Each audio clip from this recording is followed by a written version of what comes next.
Welcome to the ultimate logical showdown.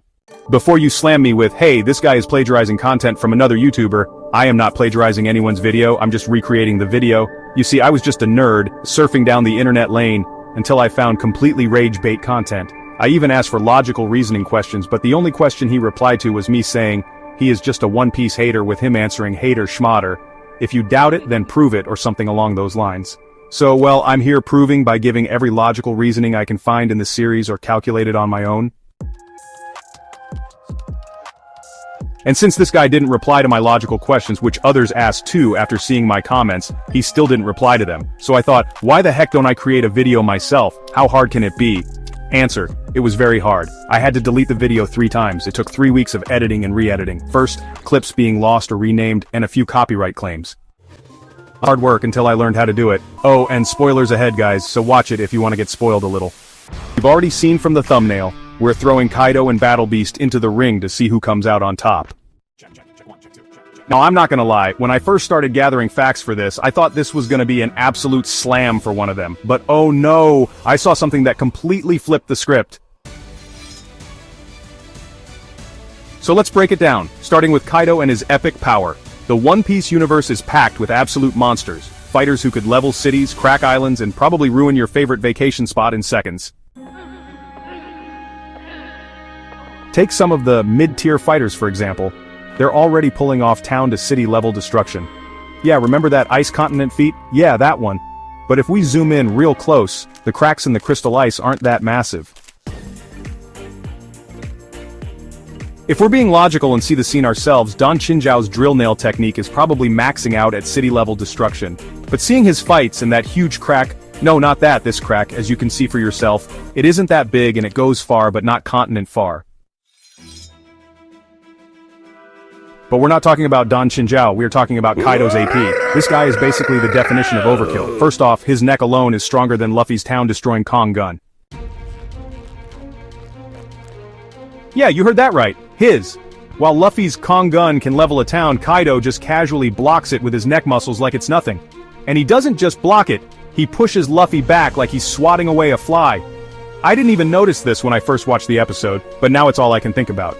Kaido's neck game is stronger than my will to get out of bed on a Monday. But wait, it gets better. Enter Hybrid Kaido. This is Kaido's I'm done playing form. He's faster, stronger, and even more terrifying. In his I woke up and chose Violence Ragnarok form. In this, his AP goes from city level to island level. Yeah, he's not just destroying towns anymore, he's out here wiping out entire islands like it's a side quest. And don't even get me started on his Blast Breath and Dragon form. This thing just destroys mountains, I mean plural, like multiple mountains because his Blast Breath goes through a mountain like it's a hot knife going through butter. Except, the butter is a mountain and the knife is a laser beam of doom. I did some research and found out it takes around 2,000 degrees Celsius to melt a mountain into lava. And when you look in slow-mo, some of the mountain is destroyed while some is vaporized. Oh, and then there's his Flame Dragon Torch form. In this mode, Kaido covers himself in extremely hot flames. Then he just slams into enemies, turning everything into melted goo or lava. It's like a volcanic eruption decided to take up wrestling. Now let's talk durability. Kaido's neck isn't just strong, it's almost indestructible. He tanked Luffy's Kong gun without a single bruise, even tanked the King Kong gun which can tear down multiple cities or even big islands. You might be thinking, hey, but we saw a couple of bedrock plates pop out when Doflamingo hit the ground. But it wasn't that big. What do you mean, multiple cities? Well then, let me be clear. You see, a punch's force gets lessened and lessened the more resistance the force has to pass through. That's why some of you can break a brick with a chop. But if you keep adding resistance to it, or more bricks under it, the same person who broke the brick wouldn't be able to break 3 more bricks when lined together. This is simple physics. But you may be asking, why is this guy teaching physics? Well guys, I'm getting to my point. What I'm saying is that King Kong gun, when impacted directly into the ground, has enough force to bust down multiple cities to large islands. And I'm not even exaggerating. You ask why? Well, take a look at this. King Kong gun's impact radius is so big, even the most powerful nuke in human history, Tsar, wouldn't compare to it. Here's why. Now this nuke's initial impact has enough power to vaporize the area of 3.5 to 4 kilometers in radius, or 7 to 8 kilometers in diameter. It has a 70-kilometer air blast zone that breaks buildings and a radiation zone of 200 kilometers in diameter. Do you want to guess how much King Kong Gun's impact reaches? It's freaking 4,000 kilometers. That's how powerful this attack was, and I'm not even talking about the Bajrang gun. I'm still on King Kong Gun. This attack had so much power behind it, its impact reached all the way to 4,000 kilometers. Now you may be thinking, how the hell do I know that its impact is 4,000 kilometers? Well, when Sanji was with Viola, she mentions that her power has a range of 4,000 kilometers in diameter, and from where she is, she can see all of Dressrosa. Now some of you may be doubting this fact, thinking, hey, maybe he was in the corner of the country. Well, first, he wasn't in the corner, we can see that in the anime. And second, I'm extending it to 4,000 because his impact reached double the island's distance from our point of view. So, maybe if he was in the corner, this distance is enough proof to say that Kaido was a beast. King Kong Gun has 20 times the power of it. Now, you may be asking, why are people still alive on the island then?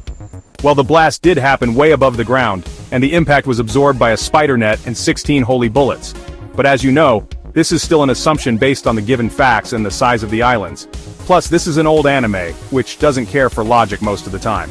So now we are going to reduce the King Kong Gun's impact from 4,000 kilometers to 400 kilometers, because why not? Even with that, Kaido still didn't get a single scratch on him in his base form, and Kaido still gets much more durable in his hybrid form. Later he's out here tanking attacks that destroy you from the inside out. His durability is so top tier that unless you've got an attack that can obliterate an entire country, or an attack that bypasses the durability, you might as well just give up. The only reason the Straw Hats and the Alliance even stood a chance was because of Haki and Law's cancer knife. Even then, it was like trying to stab a brick wall with a toothpick if the brick wall can hit you back with a spiked iron bat. Endurance? Oh, Kaido's got that too. This guy ran a gauntlet against the entire Ninja Pirate Mink Samurai Alliance, and before that, he fought Big Mom for 3 days straight, no breaks. Big Mom, by the way, is a walking, talking force of nature who probably eats mountains of food for breakfast. I honestly wonder why One Piece didn't state Big Mom as a mutant. I mean, look at her, she's 5. Anyway, I've never seen Kaido run out of stamina, ever. The man's endurance is on par with my caffeine addiction. And speed, oh, don't even get me started. If anyone says One Piece characters are slow, they clearly haven't watched the show. Pre-time skip, Kuma was throwing lightspeed attacks, and Zoro was dodging them, barely, but still. Post-time skip, lightspeed is basically too slow. And Kaido, he's massively faster than light. Speed is one of the strongest feats in the One Piece verse, and Kaido's is, without a doubt, massively faster than light. In fact, speed is the strongest feat in One Piece, and when you pair them with Hex, that's right, next is Hex. Haki aside, Kaido's Devil Fruit itself has more hexes than necessary. He can generate lightning, create massive tornadoes, launch multiple air slashes that cut through metal and boulders like slicing cheese, and has blast breath that can melt mountains if that's not enough. He mastered all 3 haki and can combine them to increase his attack potency and also increase his durability. With just basic observation haki, he can see or sense attacks coming. Now mix Kaido's advanced armament haki with Conqueror's haki and you got a small nuke that will destroy you from the inside out. With this, Kaido's stats are finished. Battlebeast is a very powerful warrior in the Invincible universe. His thirst for battle comes from a curse that always keeps him hungry for glorious battles. Now, he doesn't want to use cheap tricks or have an advantage over his opponents in battle in order to win, so remember that point. Let's start with his strength. Now let's start with the most famous fight and the reason for Battlebeast's controversial AP.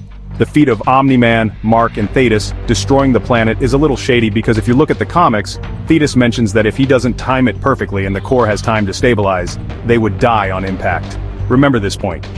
Now the core is usually made up of solid, highly compressed metal in the inner part, and just outside of it is the liquid magma core made up of molten metals. Depending on the planet, a planet's core could reach up to 3,000 degrees Celsius to 8,000 degrees Celsius. 8,000 degrees Celsius is for gas giants like Jupiter, and 3,000 degrees Celsius is for planets like Mars. Now I'm gonna go ahead and say that the Invincible Earth is 99% the same as our Earth, but not the Viltrum planet. Still, I'm gonna give its core 5,000 degrees Celsius, cause why not? Now those 3 Viltrumites had to take help from Space Rider. Now what most YouTubers won't tell you is that the laser fired from Space Rider created a hole in Viltrum's planet. Now I'm 100% sure that this laser created an entry hole, or an entry path for those three to the core of the planet, since this laser can usually destroy planets in one hit, meaning they didn't even create the entry hole. But I'm sure, like 50-50, that they did create the hole while exiting, so I'm guessing that the laser drilled the hole, drilled the path they hit, but maybe the laser's impact wasn't strong enough. Yeah, the same laser that has destroyed planets before. Plot convenience. Anyway, so they basically followed the entering wound and double impacted it, and followed the hole, smashing the core, and exited with their own force. Now I don't know what feat I should label it. Well, if you count their part in destruction, which wasn't necessary but plot convenience, we will include it anyway. I say low end, it's moon, but high end, it's planetary. There is no in between. But I don't think Thrag alone could have pierced the planet since he would still need an entering support. People are going to say, hey, Thrag defeated all three of them alone easily. That means he can copy the feat with ease. To that I say hell no. There is a difference between a very large body of a planet versus a very thin body of a Viltrumite. Here is an example, a planet's upper layer's crust 5 to 70 kilometers thick. Yeah, that's right, it's 70 kilometers, not meters, kilometers thick. Do you know how thick a Viltrumite's body is? A maximum human on Earth recorded is 71 inches, that is Andre the Giant.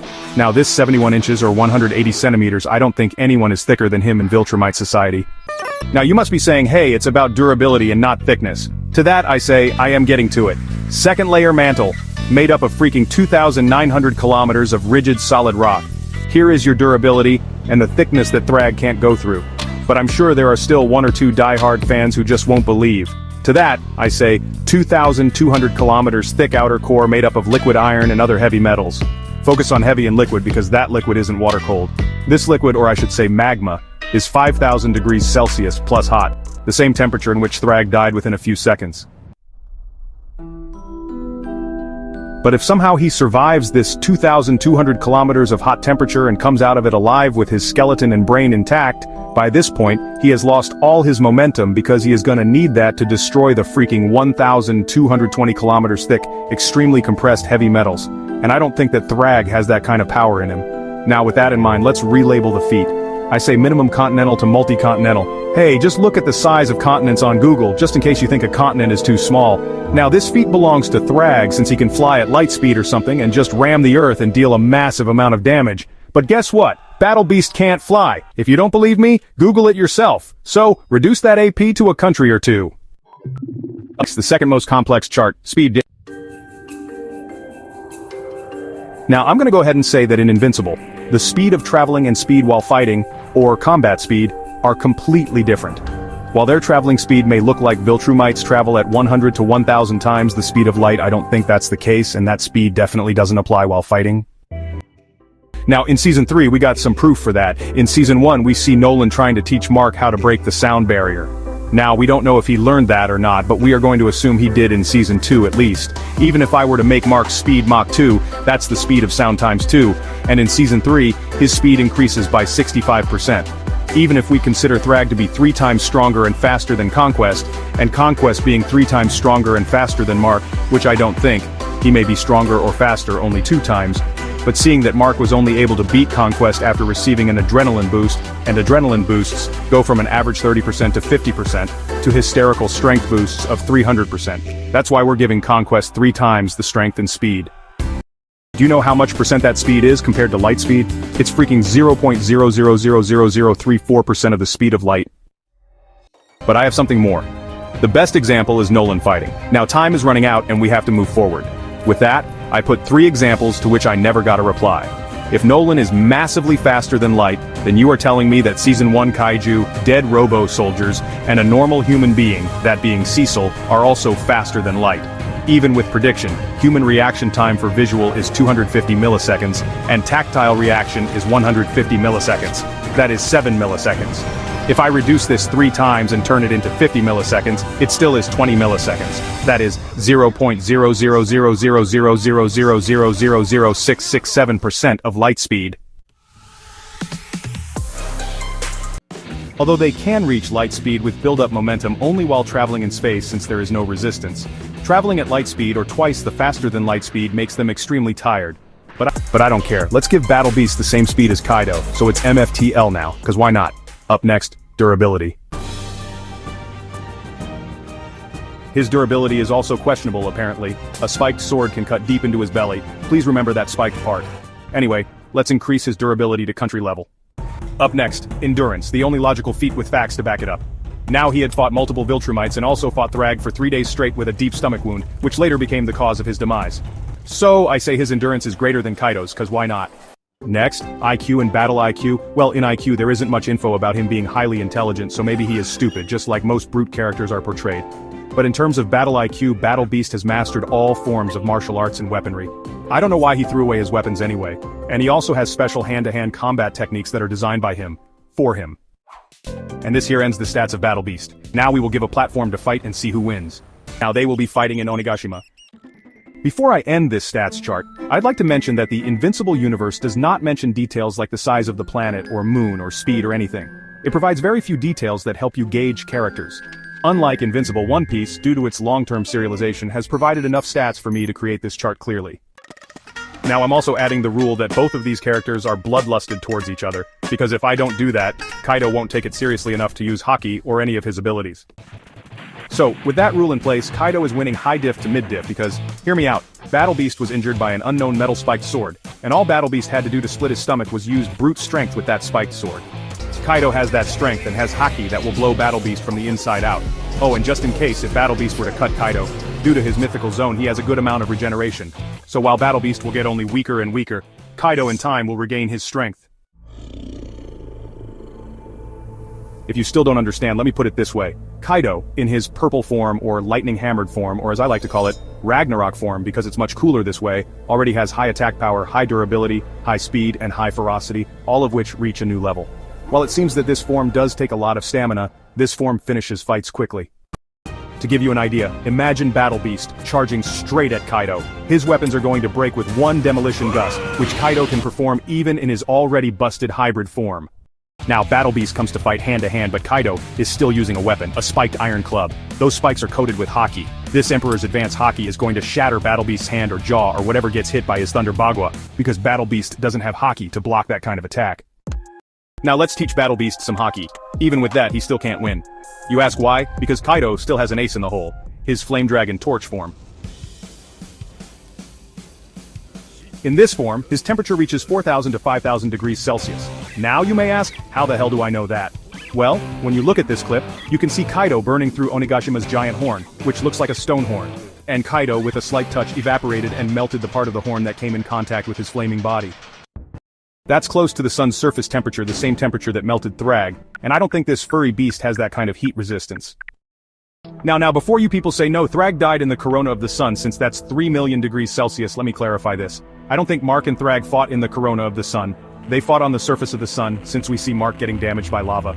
Of course, it took 7 minutes for him to get a 1st to 2nd degree burn, but that lava is only 1,000 to 1,200 degrees Celsius. But Kaido, in his Flaming Dragon Torch form, can reach up to 4,000 to 5,000 degrees Celsius. 4,000 degrees because he evaporated and melted the whole thing in just 2 seconds. And Invincible didn't go through another training arc. Even though he was growing stronger, he wasn't getting that much stronger. Even if he did, he wouldn't suddenly jump from 1,000 degrees Celsius resistance to surviving 3 million degrees Celsius. Do you know how much stronger he would have to be to achieve that feat? It's freaking 3,000 times stronger heat resistance, and I don't think that's the case. Even at 4,000 degrees Celsius, Kaido can use both force and heat to slam battlebeast, who can't fly by the way. And his teleporting bracelet isn't going to help him because it only teleports him to a certain designated distance, not wherever he sees. With that, I literally don't see any way for battlebeast to kill Kaido, unless Kaido just stands there in his base form, opens his mouth and lets battlebeast shove his sword down his throat to cut him from the inside. Otherwise, I don't see battlebeast winning. I mean, battlebeast doesn't have that kind of strength. Even if he came at Kaido, observation haki would let Kaido see him coming. Future sight isn't even needed here. What hacks does battlebeast have that can penetrate Oni plus dragon scale durability? Even when Kaido stood still, Zoro only managed to penetrate his skin because he used advanced armament haki plus conqueror's haki just to reopen his scar. And even then, Kaido didn't fall. Thus, Kaido wins, giving battlebeast the glorious end he deserves. Hope you guys are satisfied. Hey, don't leave yet. It took a lot of research time, hard work, and sweat to create this video by a noob editor. So please, like, subscribe, and share it with your friends who think Battlebeast can defeat the King of the Beasts. My goal is to reach 2,000 subscribers. You can comment on my mistakes. Just keep it friendly, and you can tell me what character versus battle I should do next or suggest any kind of anime content. Well, see you next time, and subscribe!